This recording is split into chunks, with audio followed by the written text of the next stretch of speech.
Mafia rokok tanpa cukai merajalela di Kota Pekanbaru, Bea Cukai tahu, tapi jalan terus. Temuan rokok tanpa cukai di Kota Pekanbaru semakin masif dan seakan tidak peduli dengan aparat penegak hukum dan terutama dengan pihak Bea dan Cukai Pekanbaru dan Provinsi Riau. Peraturan Menteri Keuangan No. 109 PMK 0102022 tentang perubahan atas Peraturan Menteri Keuangan Nomor 192 PMK 010/2021 tentang tarif cukai hasil tembakau berupa sigaret, cerutu, rokok daun atau klobot, dan tembakau iris, menunjukkan tingginya penerimaan negara dari produksi rokok nasional. Tetapi di Kota Pekanbaru, justru sejumlah merek rokok tertentu bebas tanpa cukai.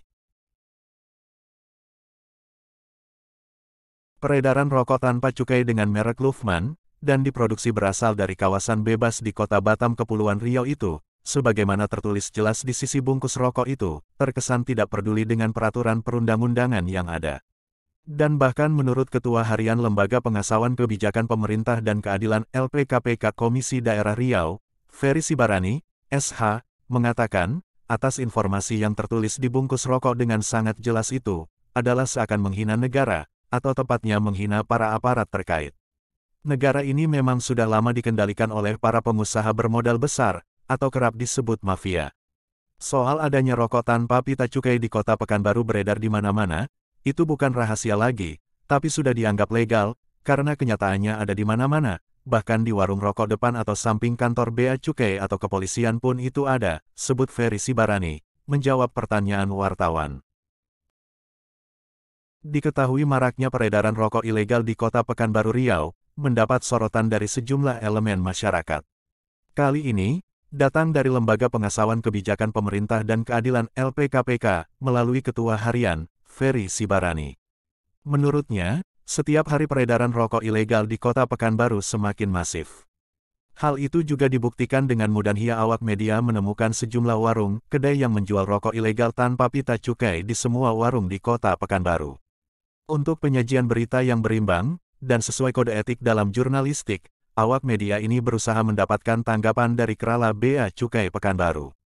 Menanggapi hal tersebut Kepala Kantor Pengawasan dan Pelayanan BC Pekanbaru, Tommy Utomo melalui pelaksana penyuluhan dan layanan informasi, Raja Siregar menjawab pertanyaan konfirmasi dari awak media Grup Aktual. Barang beredar itu tergantung kalau di warung-warung mereka dapat dari agen, nah agen ini kita tanya mereka tidak tahu dari siapa, jadi kita lebih ke sosialisasi. Kita ingatkan mereka, warung dan agen, kalau ada barang seperti ini jangan diterima, kata Raja. Bahkan, untuk distributor besar yang diduga menyimpan rokok ilegal, pihak KPPBC Pekanbaru mempunyai intelijen. Namun kita akui personel atau SDM kita terbatas, karena kita juga mengawasi untuk daerah Siak dan Kampar, makanya kami lebih sering mendapatkan informasinya dari hasil intelijen. Tegasnya, penelusuran membasmi peredaran rokok ilegal sering dilakukan bersama pemerintah Kota Pekanbaru dan jajaran TNI. Kita mempunyai gudang penangkapan untuk dimusnahkan, kita menunggu surat keputusan dari KPKNL, ucapnya. Namun ketika awak media meminta untuk melihat dan mendokumentasikan isi dari gudang penangkapan, Raja mengatakan kewenangan dari P2 bukan dirinya.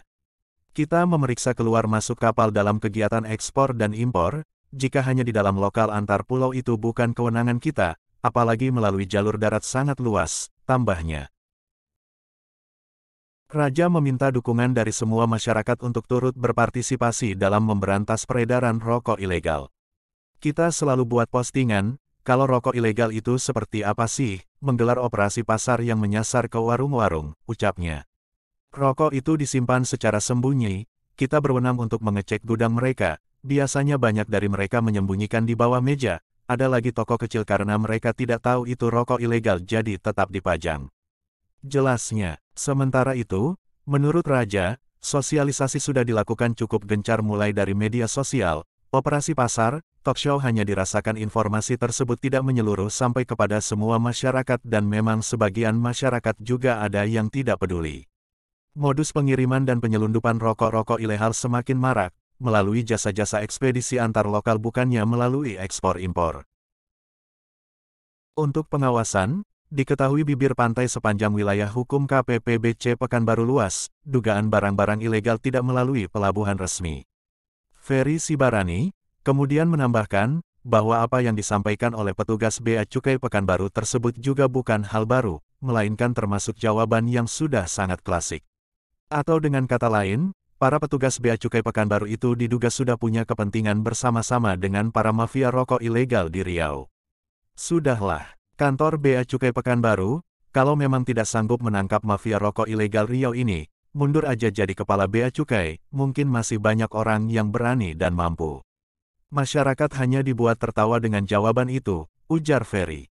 Selanjutnya urai Ferry Sibarani, dari ketidaksanggupan pihak Bea Cukai Pekanbaru ini, atau tepatnya, atas aktivitas mafia rokok ilegal Pekanbaru yang terus masif dan bebas tanpa hambatan apapun, maka diprediksi ada kerugian negara dari potensi penerimaan cukai dan pajak rokok sebesar miliaran rupiah per hari.